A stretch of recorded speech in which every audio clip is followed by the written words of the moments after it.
Bienvenidos a un nuevo capítulo de los proyectos. Mi nombre es José Ángel Fernández Cruz, soy profesor de Derecho Penal de la Universidad Austral de Chile y en esta ocasión me han invitado para hablar de mi proyecto que trata sobre una propuesta de regularización del mercado de cannabis en Chile, haciendo especial referencia a sus dimensiones penales, tributarias y administrativas. Y para esta ocasión cuento con una participación de un amigo que me va a ayudar a tratar este tema.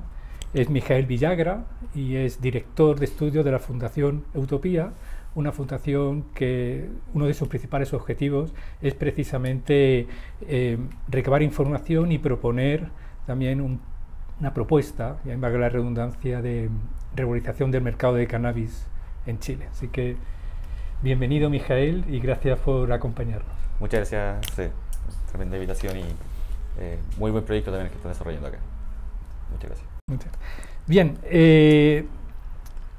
este proyecto, como aparece en el nombre, tiene tres dimensiones, porque fundamentalmente lo que tenemos claro es que el debate político en Chile sobre el cannabis ya no tiene que ver si se legaliza o no, sino cómo se va a legalizar, cuál es el momento político para tomar esta decisión y, en tercer lugar, mientras tomamos esta decisión, ¿qué hacemos? Mientras tanto, sobre todo para evitar el castigo de muchos microtraficantes, que no tienen relación con la delincuencia violenta. Entonces hay un proceso de transición que es importante antes de tomar esta medida. Y por este proyecto cuenta con tres especialistas: el profesor Juan Carlos Ferrada, profesor de Derecho Administrativo, que se va a tratar de todos los temas regulatorios.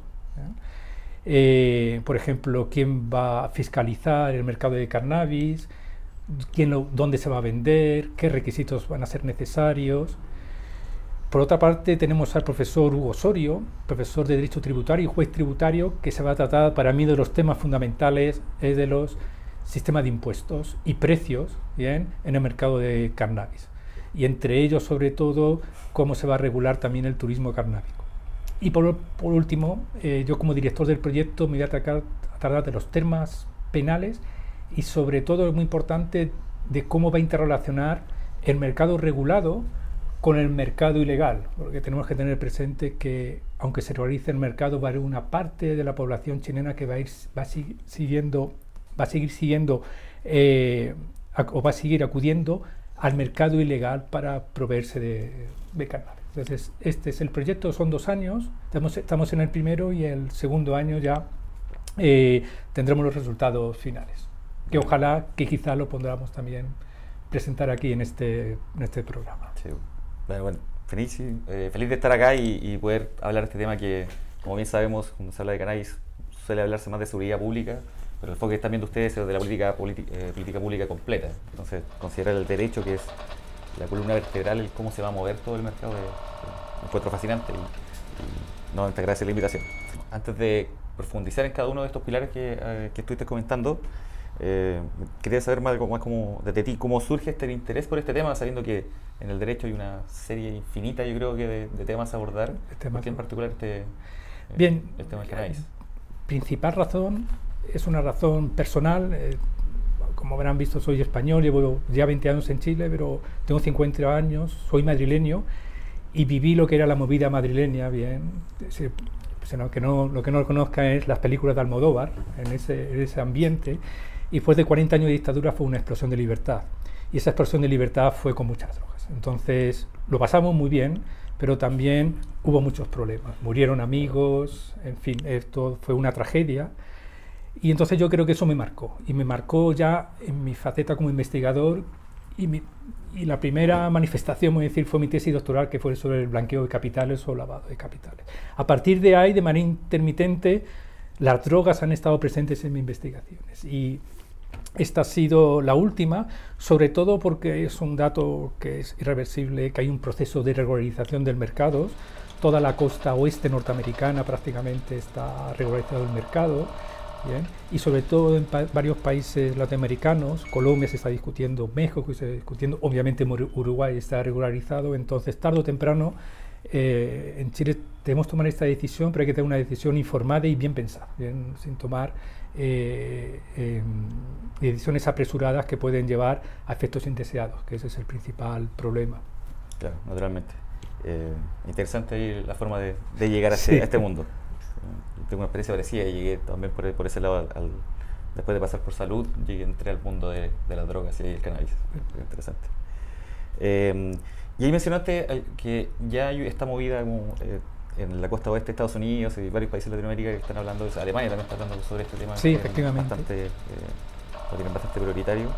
Y ahí ¿cuáles serían los modelos? Porque tengo entendido en Estados Unidos cada uno de los estados tiene un modelo distinto, Canadá es distinto, Uruguay, y cada uno va tomando sus realidades locales. Yo tengo ahí mis modelos favoritos en cuanto a los resultados que han logrado obtener, pero en tu sentido, ¿cómo podrían estos modelos regulatorios acomodarse un poco a la realidad chilena? Sí, los especialistas han establecido modelos ideales que después se van a plasmar en los sistemas jurídicos.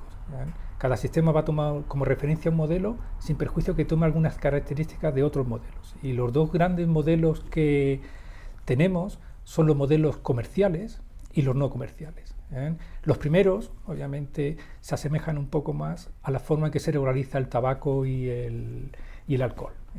Las empresas persiguen beneficios, fundamentalmente, tienen políticas de marketing y adecúan además, y eso es muy importante, sus productos a las preferencias de la demanda. Y ese es el modelo comercial que normalmente rige en Estados Unidos y en algunas provincias de Canadá. Los modelos no comerciales protegen otros intereses, fundamentalmente la salud pública, también a ciertos colectivos menores, toxicómanos, etcétera, y también persigue también una distribución justa de la riqueza, que esto también es importante porque los modelos comerciales pueden tender a oligopolios. Dentro de estos modelos tenemos dos, y ya sé lo más conciso posible. Tenemos un modelo no comercial intervencionista, donde el Estado es regulador, y es el caso uruguayo. En el caso de Uruguay, el Estado fija los precios del cannabis, los fija el Estado y una institución pública. No hay publicidad, no hay turismo cannábico y además el cannabis fundamentalmente se distribuye a través de las farmacias. Ese es el modelo no comercial intervencionista, pero tenemos otro no comercial que es el comunitarista. El comunitarista es interesante porque se aleja del modelo comercial, de un modelo liberal que persigue el beneficio económico, y también se aleja del modelo intervencionista porque también no quiere que el Estado imponga sus reglas a las comunidades. Y estos modelos no comerciales fundamentalmente plantean que la distribución del cannabis o la regulación se centre en clubes cannábicos y en el autocultivo. Entonces, tenemos esos tres modelos que luego cada sistema jurídico tomará uno como referencia y algunos aspectos. Por ejemplo, en Uruguay es un modelo intervencionista, el Estado regula, pero también hay empresas que producen el cannabis con una función meramente empresarial, y luego también tenemos, como tú bien sabes, los clubes cannábicos y el autocultivo. Y entonces Chile tiene que tomar la decisión cuál es el modelo que va a primar. Eso. Tú me habías comentado cuál era en principio tu... Que ahí, como la vía que más confiaba yo de alguna manera era la vía más comercial, que puede ser un poco la deformación de la carrera como economista, pero a mi parecer el modelo híbrido que abarque todo puede ser una solución más factible para que se logre satisfacer toda la demanda. Uruguay ya ha tenido experiencia en que el sector ilegal no ha sido capaz de, o sea, el sector formal no ha sido capaz de contrarrestar el peso del sector informal. Sí, efectivamente. Entonces, en esa vía, yo siempre hago un símil del mercado del cannabis como puede ser la industria del vino. Hay tanta variedad y hay tantos distintos gustos y preferencias por distintas calidades que el Estado en sí mismo es muy difícil que logre satisfacer toda esa necesidad. Entonces, por eso el mercado comercial ha logrado hacer esta transición de manera mucho más rápida desde el sector informal al sector formal. Efectivamente, como te comenté, he estado 2 semanas en Montevideo haciendo entrevistas a los principales actores del modelo uruguayo y a pesar de ser un modelo intervencionista, al final el mercado presiona. Entonces, por ejemplo, mucha gente está accediendo más a los clubs cannábicos que a las farmacias. ¿Por qué? Porque los clubs cannábicos, las farmacias tienen un límite de THC que no llega al 9%. Sí. En cambio, los clubs cannábicos no tienen límite. Entonces, la gente que quiere consumir marihuana con mayor porcentaje de THC va a los clubs cannábicos. También es cuestión, la marihuana que tienen en las farmacias no está bien secada. Entonces, cuando se encienden un pito, no les prende. En cambio, la marihuana que hay en los clubs cannábicos está bien secada y además tiene más sabores, etcétera. Y ahí también incluyen las extracciones y los derivados de la planta, que eso no los ofrece el Estado. No los ofrece el Estado. Entonces, al final, los clubs cannábicos, es interesante, que era un modelo comunitarista, se están acercando a un modelo empresarial. Muchos clubs cannábicos se están convirtiendo en una especie de botillerías, claro, donde efectivamente los miembros del club no es que vayan a cultivar, sino pagan su membresía y le dan su mercancía. Claro. Y nada más, no hacen más en el club cannábico. Y otra cuestión es el turismo cannábico. Hay una ley, una reforma ahora en Uruguay para poder regular y beneficiarse del turismo cannábico. Sí. Como pasa con los coffee shops y sobre todo como pasa en Chile con la ruta del vino. Con la ruta del vino. Sí. O sea, ahí habría un espacio en Chile que podría explotarse también. Explotarse. Entonces yo estoy de acuerdo contigo, que yo creo que hay que ser realistas y que el mercado finalmente hay que regularlo, pero tenemos que dejar que la ley de la oferta y de la demanda tenga un mayor... Se vaya ajustando. Se vaya ajustando. Sí. A mí me surgen dos dudas, una relacionada con si es que es necesario poner un límite a la cantidad de THC que puede tener cada una de las sustancias ofrecidas, y lo otro es también así como... tengo entendido que en Uruguay los clubes cannábicos tienen un límite de miembros. Eso también pone un límite gigante a la economía de escala que pueden tener las empresas. Claro, creo que son 40, pero la ley que se va a reformar junto al turismo cannábico se va a ampliar a 100 miembros. ¿Bien? Y se va a ampliar el número de plantas. Ahora tienen 99 plantas, me parece, que pueden tener en los clubes. Entonces, de nuevo, se va a ampliar. Resto del límite del THC, bueno, yo hasta el principio... no le había prestado mucha atención, pero es que hay un fenómeno que es el cannabis sintético, ¿bien? Que tiene una concentración de THC altísima y que es muy peligroso. Entonces, ese es el caso difícil si debemos, ¿bien? Prohibir o regular el consumo de cannabis sintético, ¿bien? Yo no lo he consumido, ¿no? Pero por lo que he leído es muy potente y tomado en dosis, ¿bien?, fuertes.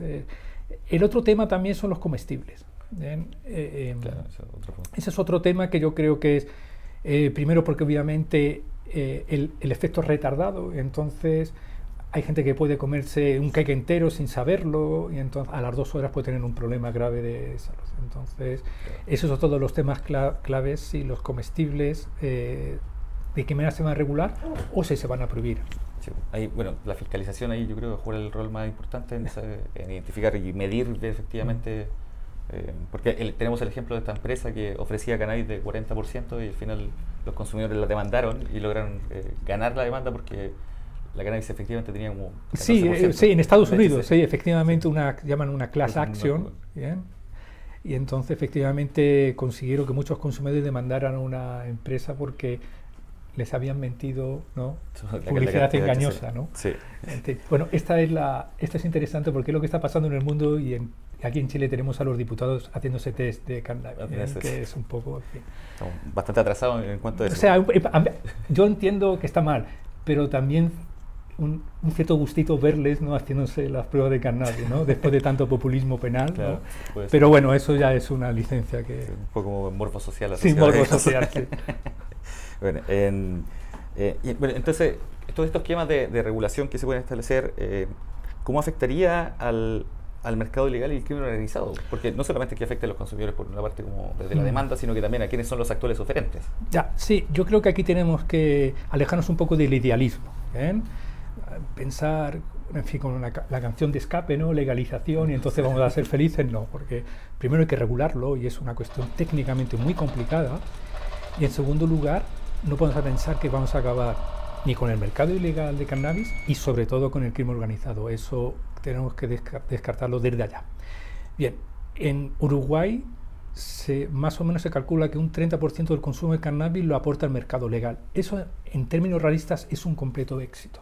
Bien, conseguir que en 9 años el 30% de las personas consuman un cannabis que no es prensado o paraguayo, ¿bien? Que aportan ciertos recursos a las arcas públicas, es todo un éxito. Entonces, tenemos que saber que vamos a competir con un mercado ilegal estructurado de larga data, es decir, con empresarios. Esto es interesante, tú que eres economista, que llevan más de 50 años trabajando sobre esto. Es como si tú vas a poner un negocio al lado y vas a tener al lado competidores que llevan 70 años trabajando sobre ese tema. Competir con la cadena logística de Coca-Cola. Claro, es difícil. Entonces, esto va de larga data y entonces tenemos que saber que un 30%, un 40% en un plazo de 10 y 15 años es un éxito en términos de salud, en términos de recursos que se pueden destinar a otro crimen organizado, violento, ¿sí? Y eso es todo un éxito. Entonces, eso tenemos que tener claro. Sí. También, dime. Una de las experiencias que tuve en Estados Unidos el año pasado, que me comentaban el sector formal, que la gradualidad en la posibilidad de que el impuesto sea progresivamente creciente les permitía a ellos ser más competitivos y aprovechar las economías de escala que pueden tener las empresas a medida que van aprendiendo. Entonces, así se vuelven más competitivos al sector legal. Básicamente es fomentar la competencia en el sector formal, con mayores estrategias impositivas, que pueden ser una de las herramientas. Efectivamente. Y así estos empresarios del cannabis formal van a ser más competitivos y van a ofrecer una calidad certificada. Además que hay una tendencia de los consumidores a preferir ese tipo de productos por la calidad de seguridad que ofrecen. Sí, efectivamente. Dispensarios, farmacias, donde sea que... Farmacias, sí. Las vías de acceso. Las vías de acceso, sí. Bueno, respecto de... Es que hay un problema, porque claro, el mercado ilegal siempre está al lado. Entonces, si ponemos unas cargas impositivas muy fuertes, como las que tenemos en el alcohol, la gente puede ir al mercado ilegal. Bien, si no ponemos ninguna tasa o no ponemos impuestos, unos precios muy bajos, entonces para algunas personas se va a fomentar de manera desmedida el consumo de cannabis. Entonces ahí viene donde venís vosotros, donde tenéis que ajustar muy bien. Investigación precisamente eso. Exactamente. Vamos a estar calculando la elasticidad de la demanda. Claro, entonces tenéis que ajustar mucho bien ese juego. Bueno, sobre impuestos, a mí me interesa mucho, no sé si es la audiencia, pero hay estrategias como, por ejemplo, primar más la cantidad de THC, como pasa en el alcohol, pues las bebidas alcohólicas de cierto grado paga más impuestos, incluso las patentes, bien, etcétera, todo funciona, entonces se puede regular de esa manera. Porque si no se hace así y se hace por el peso, por ejemplo, que es una forma de positiva, es decir, tanto peso de marihuana, entonces ¿qué va a hacer las empresas? Van a hacer marihuana con mayor THC, ¿bien? Porque es un incentivo. Entonces, a mí me encanta esta parte, pero porque yo creo que es fundamental. Sí, yo creo que se da para un capítulo completo de hablar sobre la estructura impositiva que puede tener el cannabis. El cannabis, ¿no? Sí, yo realmente lo que más me interesa. Los distintos estados ya han ido probando distintos sistemas. O sea, Alaska ha cambiado del peso al THC, al gramo, no sé. En Colorado también ha estado cambiando de... Ha cambiado, efectivamente, sí. Y también la tasa, de 5%, 15%, 37%. Date cuenta que, no sé dónde lo leí, que esta es creo que es uno de los cambios sociales más relevantes en los últimos tiempos, de ingeniería social. Entonces es mucho ensayo y error. Claro. Porque es la primera vez que regularizamos un mercado que ha estado ilegalizado durante tanto tiempo, entonces hay que ir cambiando ensayo, error, ensayo... Y ahí donde me surge una duda, porque, naturalmente en el caso de Chile, la pregunta yo creo que tienen todos los autores es ¿para cuándo se puede visualizar este primer ensayo tal vez? La experiencia nos ha dicho que Chile no es muy bueno para ensayar y error, como que lo hacen y esperan que todo funcione magníficamente. Y hay una visión un poco más personal tal vez, que precisamente una visión de país que en desarrollo es aquel que ya toma las decisiones y se arriesga a evaluar constantemente esa política pública y ir mejorándola. Y siento que todavía hay una parte de la población que sí lo quiere y otra parte de la población que no lo quiere. A sabiendas que en Chile, de acuerdo a los datos que nosotros hemos levantado, el 82% de la población está de acuerdo o muy de acuerdo en que se genere una nueva política de regulación del cannabis en Chile. Entonces, ¿para cuándo lo visualizas tú? Ya, respecto a las encuestas, hay varias encuestas y yo creo que es así, pero el proceso constituyente nos da el ejemplo de que la gente quería el 80% la nueva constitución y dijeron, aquí la tienen, le dio miedo el vértigo y después no votaron. Entonces, puede ser que cuando se ponga la propuesta, la gente por muchas razones diga, no, pues sabes que ahora no me conviene. Pero bueno, claro. Pasando en Chile. Bien. Aquí, como he dicho, este proyecto se va a centrar en temas técnicos, pero hay un tema político muy importante que es cuál es el momento político para regular esto y cuándo vamos a tener a todas las fuerzas políticas necesarias, que obviamente va a tener que ser partidos conservadores y partidos más liberales o progresistas por nuestro sistema parlamentario. ¿Bien? Sin ellos es imposible. Ese momento. ¿Bien? Y ese momento yo lo veo complicado. ¿Bien? Lo veo complicado en primer lugar porque Chile es un país especialmente conservador, pero esto no quiere decir en una forma negativa, sino que los chilenos son conservadores a la toma de decisiones, se lo piensan dos veces. ¿Bien? Y es la idiosincrasia chilena, que para algunas cosas a mí he aprendido mucho, ¿no? Porque los españoles pues, somos muy tirados para adelante y a veces eso. Entonces, ¿qué ocurre? Pues, y esto como es una cuestión de autonomía personal, si uno ve Chile cómo ha manejado los derechos de autonomía, ha sido muy conservador. Recuerden que la ley del divorcio fue en el año 2000, del divorcio en el año 2000. Yo cuando llegué pensaba que había había vuelta a los años 80, cuando era pequeño se discutía la ley de divorcio en España. La ley de despenalización parcial del aborto por las 3 causales fue 3 días. Entonces es posible que Chile sea el último país en Latinoamérica o en Sudamérica en regularizar este mercado porque es su cultura. Esa es una cuestión difícil de cambiar.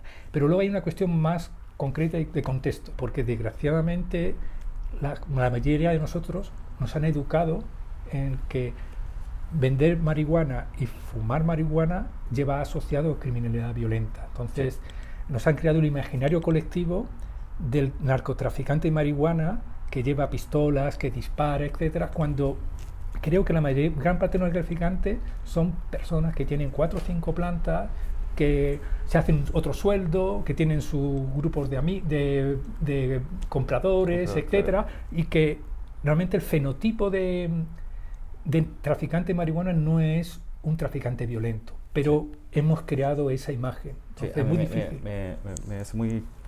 Se me hace familiar esta caricatura que existe sobre el traficante, que también es el consumidor y que es como personas inútiles para la sociedad, básicamente, como que lo más dañino que le puede pasar, cuando muchas veces los consumidores son personas que consumen en base a como una lógica medicinal, de recreativa, de descanso, y pueden desarrollar todas sus labores.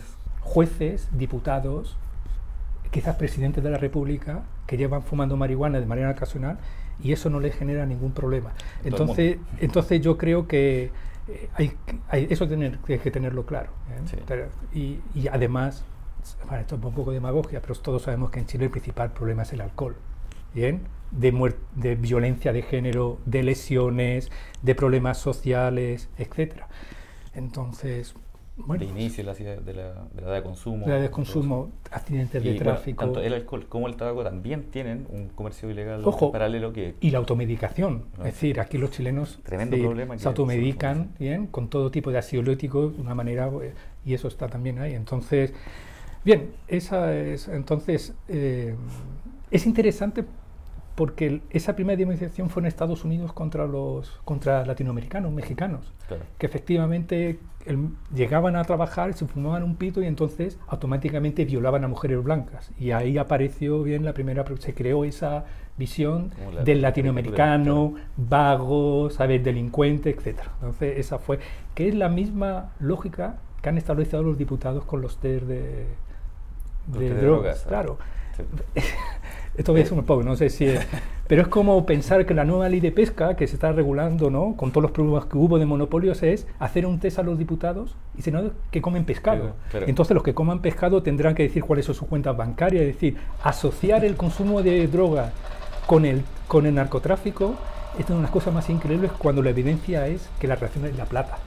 Así es el lavado de dinero, no es que consuman marihuana. Entonces, en ese caso, en Chile también hay nosotros levantamos un estudio sobre el problema de género existe también en el microtráfico y son las mujeres, una vez más, las más perjudicadas. Así como Sí. en Estados Unidos, que a iguales tasas de consumo, la población negra va mucho más a la cárcel. Mucho más allá. Sí, después en la Chile, latina, en después Chile los el problema es de blancos, género, y no acá es son tanto de todas raza. mujeres. De hecho, Claro. una de mis ayudantes, que es una activista carnábica, está trabajando el tema de género. Y efectivamente, la mayoría de los casos de microtráfico son mujeres. ¿Por qué? Porque la mujer está en la casa. Entonces está en la casa y mientras está cuidando a los niños, lavando los platos de la compra, está vendiendo pasta base. Y entonces, ¿y a quién es más fácil detener? A la persona que está en la casa. La policía es más fácil claro. detener a una persona que está fija en un sitio. Es Entonces, el labor más débil de la cadena. entonces se está bien centrándose en mujeres más que... Sí. En eso tienes toda Tenemos la algunos razón. datos interesantes ahí en nuestro estudio también. Y ahí también, bueno, además de todo el conflicto de género que puede existir, ¿cuáles serían los otros problemas también súper relevantes que podrían surgir en caso de que se regularice? Si es que somos optimistas y pensamos que se puede regularizar, naturalmente van a venir otras consecuencias que muchas. son propias de la regulación.